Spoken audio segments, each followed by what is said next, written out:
ఎన్నికల హామీలో భాగంగా ఇచ్చిన మాట ప్రకారం పెన్షన్ 4000 చేశామన్నారు ఏపీ మంత్రి బాల వీరాంజనేయ స్వామి.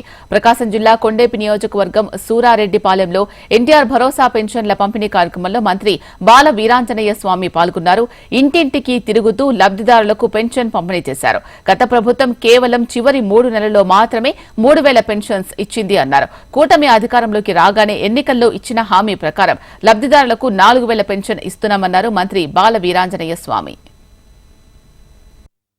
తెలుగుదేశం, జనసేన, బీజేపీల కలయికతో ఉన్న ఎన్డీఏ ప్రభుత్వం ఒక మనసున్న ముఖ్యమంత్రి, ఒక సామాజిక బాధ్యత కలిగిన ముఖ్యమంత్రి, సేవా గుణం కలిగిన ముఖ్యమంత్రి, అదేవిధంగా సామాజిక సేవలో ఉంటున్నటువంటి ఉప ముఖ్యమంత్రి ఉన్నటువంటి ప్రభుత్వాన్ని మనం చూస్తా ఉన్నాం. ఎన్నికల సమయంలో గవర్నమెంట్ ఎలక్షన్ జరగకుండా ఇప్పుడు ఇస్తారనుకున్నారు. ఏప్రిల్, మే, జూన్ 3 నెలల్లో కూడా ఈ లెక్కను పెంచి జూలైలో 7000 రూపాయలు ఇవ్వడం జరిగింది. ప్రతి నెల 1వ తేదీకి ఇస్తున్నారు. కానీ ప్రభుత్వ ఉద్యోగులు పంపిణీ చేస్తున్నాం కాబట్టి సెలవు వస్తే 1వ తేదీ ముందు రోజే పంపిణీ చేసాం పోయిన నెలలో.